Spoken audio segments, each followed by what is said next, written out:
যেই সন্তানটা শহীদ হয়ে গেল, আজ আমার ভাই দুনিয়ায় জীবিত, আমি বুঝতে পারি আমার ভাইয়ের কি কদর।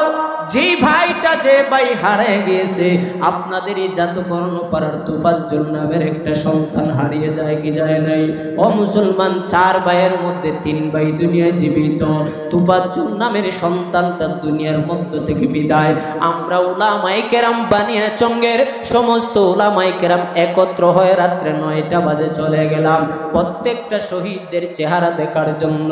আমরা ঘুরে ঘুরে ঘুরে ঘুরে তাকায় দেখলাম যাত্রাপাশার একটা শিশু সন্তান, মাত্র 9 থেকে 10 বছর বয়স। এই শিশু সন্তানটা তার বাবার সাথে, বাবা কাঁচামালের ব্যবসা করতো ভ্যান গাড়ি দিয়া দিয়া, মাইকটা হাতের মধ্যে হ্যান্ড মাইক নিয়া বাবা বলতো তরকারি লাগবে কি তরকারি। শিশু সন্তানটা বাবার কাছ থেকে মাঝে মধ্যে মাইক নিয়ে নিয়ে বলতো তরকারি তরকারি।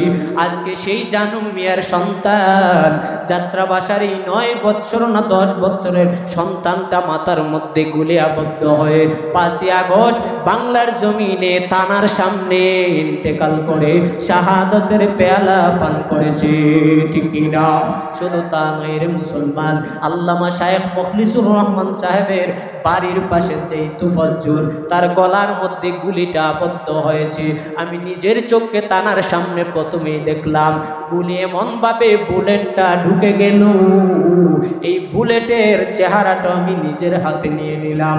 এই বুলেটটা এত পাওয়ার, যেই জায়গায় গিয়ে ঢুকেছে একদম ছিদ্র করে গোশত সহ জ্বালিয়ে দিয়েছে। নাউজুবিল্লাহ।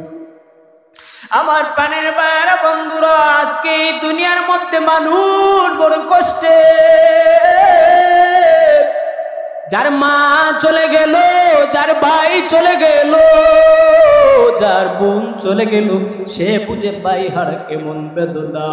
যার বাবা চলে গেল, সে বুঝে বাবা হারা কেমন বেদনা। যার বোন চলে গেল, সে বুঝে তার বোন হারা কেমন বেদনা। গতকালকে লাইভে দেখলাম ভারতের মধ্য থেকে শেখ হাসিনা নিজের লাইভের মধ্যে আইসা খায়, বাঙালি এত খারাপ আমি আগে জানতাম না। মেট্রো রেল করলাম, বঙ্গবন্ধু টানেল করলাম, আরো কত কিছু সুন্দর করে পুরা শহরটাকে ফ্লাইওভার দিয়ে দিয়া জামমুক্ত করে দিলাম।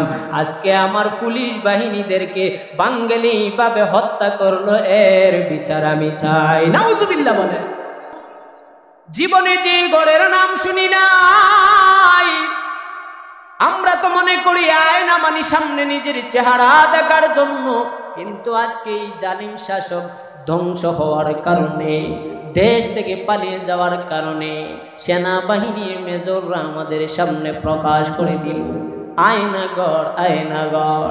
ও মুসলমান, তাকায় দেখলাম কোন কুকুর শুকুরের হাড্ডি কানের মধ্যে নাই, হাজার হাজার লাখো লাখো মানুষের হাড়ের কঙ্কালগুলো পড়ে আছে, ঠিক কিনা?